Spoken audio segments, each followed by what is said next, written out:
Hola, nos encontramos en la Casa Museo de la Fundación del pintor Julio Visconti, en la monumental ciudad de Guadix. El objeto de estar aquí es hacer una grabación para la presentación de este libro, La Inmaculada Concepción de Alendín, del escultor Pedro de Mena, que firmamos. Quiero agradecer a la Fundación, a su órgano directivo, las facilidades que ha dado para cedernos el espacio de su casa museo, que iremos viendo.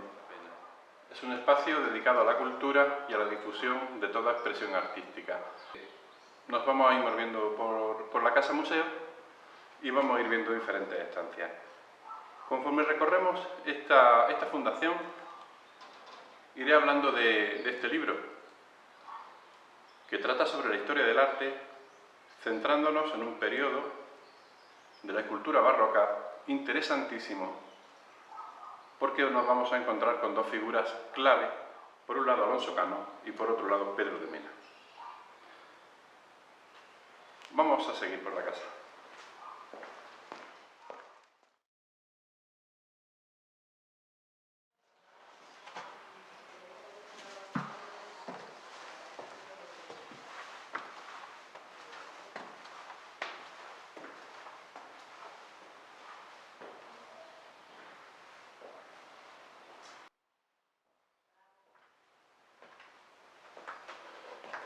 En mayo del año 1656, Alonso Cano entrega al Cabildo Catedralicio de Granada su famosísima Inmaculada Concepción, que iba destinada al Facistol. Y el 26 de noviembre de 1656, el mismo año, Pedro de Mena entrega su Inmaculada Concepción al Cabildo Eclesiástico de la parroquia de Alendín. Se trata de dos obras cumbre en la escultura inmaculista y dos obras que se conciben en un mismo espacio, en un mismo lugar, por dos maestros de la escultura, el genio Alonso Cano y el maestro Pedro de Mena. La historiografía artística, siempre que ha tocado el tema de la escultura barroca inmaculista, ha adjetivizado a la Inmaculada de Alendín como copia, como obra que asimila conceptos, que imita la grandísima obra de Alonso Cano en la catedral. Es lógico pensar que, estando en el mismo taller, Alonso Cano y Pedro de Mena, el joven Pedro de Mena tome aprendizaje del grandísimo maestro que era ya a estas alturas, en su vuelta a Granada, Alonso Cano. Lo que no es lógico es, quizá, que esa misma historiografía no haya reparado ni un solo minuto en justificar el porqué de esa adjetivización de copia, asimilación de conceptos, de esquemas o de composición.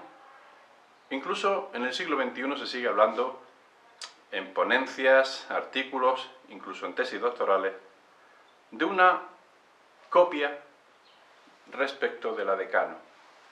La Inmaculada de Alendín es una magnífica obra por sí sola y nada tiene que ver con el esquema compositivo de la de Alonso Cano para la Catedral de Granada.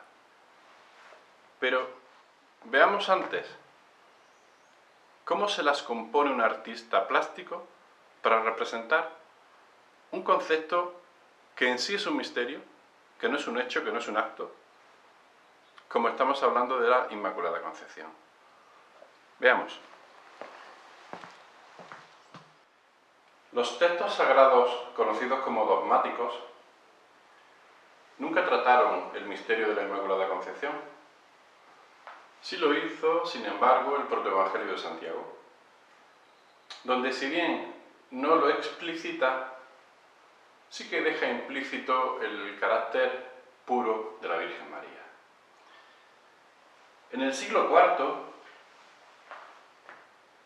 San Ambrosio de Milán plantea ese carácter inmaculado dando adjetivos como pura o limpia a la Virgen María. Pocos años después, ya en el siglo V, San Agustín se va a mostrar en contra. Si bien no en contra, va a marcar otra vía, que se conocerá como la vía de la santificación, es decir, de una concepción santificada, no una pura concepción. En el siglo XII, esta controversia se va a trasladar a ambientes universitarios, de modo escolástico, y a la población en general. El 8 de diciembre de 1128, la ciudad de Lyon, en Francia, inicia cultos y festividad en honor a la Inmaculada Concepción de Santa Ana, la Madre de la Virgen. Va a haber una respuesta contraria que va a venir de mano del monje cisterciense Bernardo de Claraval, que se va a oponer a esta pura concepción, recuperando aquella opción que decía San Agustín de la concepción santificada. Ya en el siglo XIII nos vamos a encontrar con la figura de Santo Tomás de Aquino, que va a retomar la vía de Claraval y de San Agustín y nos va a mostrar una idea de esa vía santificadora desde un punto de vista teológico. Va a tener mucho éxito Santo Tomás de Aquino y va a tener muchos seguidores, los conocidos luego como tomistas. El caso es que va a tener una rápida respuesta por parte del teólogo franciscano Juan Duns Scoto, escocés, viajero, que se va a investir como adalid de la defensa de la causa inmaculista. Los escotistas, franciscanos, y los tomistas, dominicos, van a llevar esta controversia de las dos vías, de la vía de la pura concepción y de la vía de la concepción santificada, al terreno llano, a la población, principalmente por la orden franciscana, más cercana a la calle que los teólogos dominicos. Ambas vías, ambos grupos, van a depositar sus esperanzas en el Concilio de Trento. Se esperaba que el Concilio de Trento declarara el dogma de la Inmaculada Concepción. ¿No fue así? No se declaró el dogma. Se trató el tema del pecado en la última sesión plenaria, pero no se declaró el dogma inmaculado. Quizá Carlos V, el emperador Carlos V, y sus movimientos diplomáticos tuvieran algo que ver para que ese dogma inmaculado no se declarara en Trento. El hecho de que el Concilio de Trento no declarase el dogma inmaculado va a suponer una gran decepción para la vía inmaculista, para los escotistas, para los defensores de la causa limpia. Pero en 1588, el hallazgo del cofre de la Torre Turpiana de las obras de la Catedral de Granada y poco después, en 1595, el hallazgo de los libros plúmbeos en el monte de Valparaíso, el monte sagrado ahora, Sacromonte, va a suponer un acicate muy importante para los inmaculistas. En el aspecto artístico nos vamos a encontrar con que instituciones civiles, religiosas, populares, hermandades, cofradías, van a demandar una pléyade de obra inmaculista que no se conocía. Hasta entonces, Granada, todavía podemos decir que recién conquistada, ceñía su encargo artístico, su encargo de obra artística al tema pasionista y cristológico. Vamos a dar un giro de 180 grados y nos vamos a encontrar con una serie de encargos de obra inmaculista. Decíamos antes, la representación de la Inmaculada no es tarea fácil para el artista plástico, es un misterio, es una fe, no es un hecho, no es un acto. Ya hemos visto que esa defensa y esos hallazgos potencian de manera especial la obra inmaculista. Pero los artistas se van a encontrar con que, a diferencia de la pasión de Cristo, incluso a diferencia de la pasión mariana, en el Vía Crucis, en la crucifixión, la Inmaculada Concepción es una obra de difícil representación. ¿Qué modelo, qué esquema hay que seguir? Vamos a verlo. En este momento del barroco y en este espacio de la Granada o Andalucía, la escultura va a tener que abandonar, en cierto modo, ese lenguaje pasionista, cristológico, cristífero, y va a cometer la Inmaculada de un modo, digamos, experimental. El artista de más renombre, cuando esta causa inmaculista toma fuerza en Granada a través de los hallazgos del Sacromonte, como digo, el artista, el escultor más afamado es Pablo de Rojas. Pablo de Rojas va a tener que virar, al igual que todos, a esa iconografía concepcionista, abandonando los códigos, los lenguajes o la gramática pasionista y cristológica. El alcalaíno de Jaén, Pablo de Rojas, se establece en Granada en 1578 y va a ser el verdadero germen que hará florecer la Escuela Granadina de Escultura. Otros la trasladan atrás, a Siloé. Nosotros entendemos que Pablo de Rojas es el verdadero germen de la Escuela Granadina de Escultura. Pablo de Rojas va a tener, como decíamos, que dar ese giro por el encargo de obra inmaculista. Tenemos ejemplos, pocos, no era su especialidad, de Inmaculada Concepción de Pablo de Rojas, por ejemplo, en la iglesia de San Ildefonso, en la iglesia de San Juan de los Reyes o en el convento de la Concepción, en Granada. Hay más ejemplos. Pablo de Rojas plantea un esquema de manto cerrado, pero recto.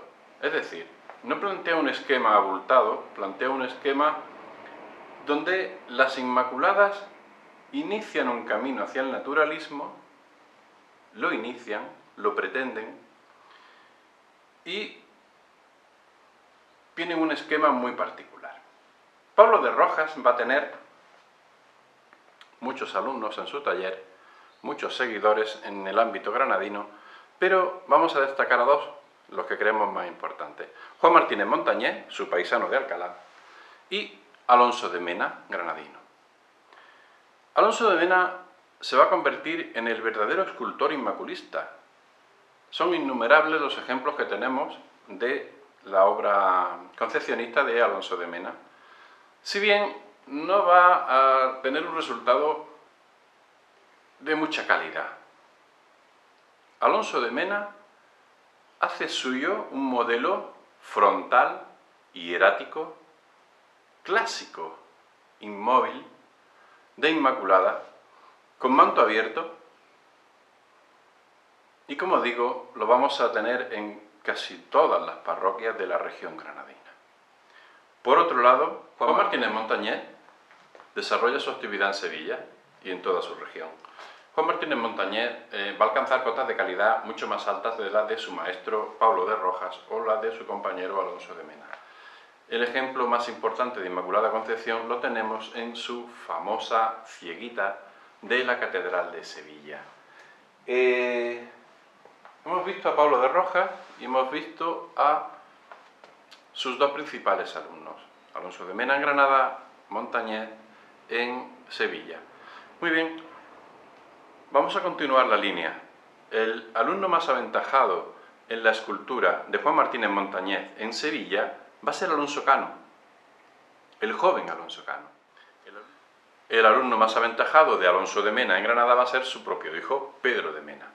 Muy bien, ya tenemos a la escuela de Rojas en su segunda generación. Alonso Cano en Sevilla y Pedro de Mena en Granada. El esquema que va a desarrollar Alonso Cano de las Inmaculadas lo va a aprender de Martínez Montañés. Tenemos los ejemplos de la iglesia de San Julián en Sevilla, de Santa Catalina también en Sevilla, y en el barrio de Nervión una grandísima escultura en piedra todas de la Inmaculada Concepción. ¿Qué está haciendo Alonso Cano? Está copiando a Montañés, muy bien que hace. En primer lugar, porque en San Julián lo que le hacen es un encargo que copia la cieguita de la catedral. El joven Cano no sabe resolver bien todo el atavío de telaje que se agrupa en el vientre y las caderas de la Virgen María. No lo resuelve bien porque se trata de un aparataje telar incomprensible. Hará mejor labor en Santa Catalina y hará mejor labor en el convento de la Concepción, en Nervión, en Sevilla. Esos son los modelos que recepciona Cano, esos son los lenguajes que él adopta y plasma. Por otro lado, en Granada, Pedro de Mena está empezando a hacer frente al taller paterno que ha heredado y no tiene una obra inmaculista todavía. En 1652, Alonso Cano vuelve a Granada. El consumado genio Alonso Cano vuelve a Granada, como racionero de la catedral, en fin. El caso es que para su obra escultórica, el Cabildo Catedralicio contacta con el taller de Pedro de Mena, con el propio Pedro de Mena, y acuerdan ceder el espacio de taller para la escultura de Alonso Cano. Estamos llegando al centro neurálgico del libro, al encuentro entre Alonso Cano y Pedro de Mena en un mismo espacio, en un mismo tiempo. 1656, veamos qué pasa. Volvemos a aquella primavera de 1656, en el taller de escultura del maestro Pedro de Mena. Volvemos a ese encuentro clave entre el genio Alonso Cano y el maestro granadino.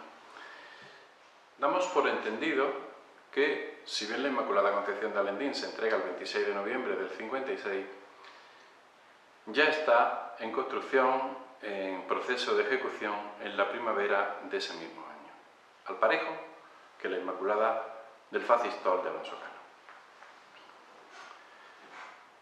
¿Qué hace Alonso Cano? Alonso Cano se trae los modelos y los esquemas que está ejecutando en Sevilla. Ya hemos visto el ejemplo de San Julián, de Santa Catalina o de la Inmaculada Concepción en el barrio de Nervión. Ese modelo de uso de usillo, que tradicionalmente se le atribuye como inventado por Cano, ese modelo de usillo es el que va a traerse y es el que va a hacer para la Inmaculada del Facistol, para la pequeñita Inmaculada del Facistol.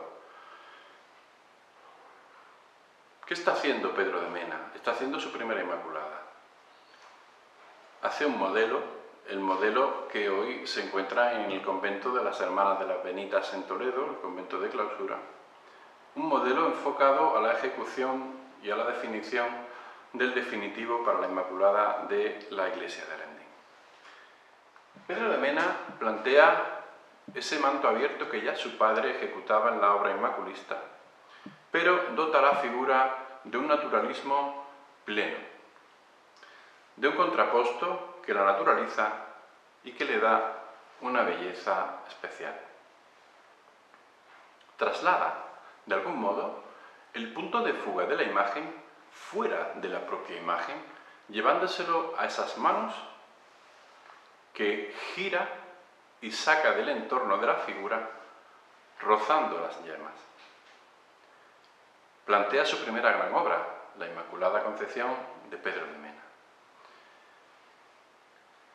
Sin embargo, observamos que Cano hace un cambio. Si bien hemos dicho que se trae el esquema y la composición de sus Inmaculadas sevillanas, de su etapa de su juventud en Sevilla, sí es cierto que imprime a la Inmaculada del Facistol de la catedral una estilización, la dota de una carga esbelta, de una tensión vertical que adolecen las figuras sevillanas inmaculistas. ¿Qué ha pasado? ¿Por qué Cano ha cambiado? ¿Por qué ha estilizado la figura? ¿Por qué le dota de esbeltez? Y, sin renunciar a ello, sí que deja en segundo plano toda esa agrupación y todo ese acopio de tela en las caderas y en el vientre de la Virgen. ¿Estamos diciendo que Alonso Cano se inspira en el modelo que hace Pedro de Mena para la Inmaculada Concepción de Alendín? ¿Estamos insinuando, acaso, que Pedro de Mena ve la Inmaculada de Alonso Cano y, como dijo Marilena Gómez Moreno, no copia nada? ¿No se inspira en el modelo del maestro? Son muchas preguntas que no tienen respuesta, pero sí un análisis artístico. Solo cabe decir que el encuentro entre Alonso Cano y Pedro de Mena en un mismo tiempo, en un mismo espacio, en un mismo taller, con las mismas herramientas, haciendo una misma figura de advocación, son capaces de hacer y de ejecutar dos modelos que son historia pura del arte barroco religioso en España. ¿Se enriquecieron ambos? Pero, señores, Pedro de Mena no copió a Alonso Cano. La Inmaculada de Alendín es una obra particularísima en la historia del arte. Gracias.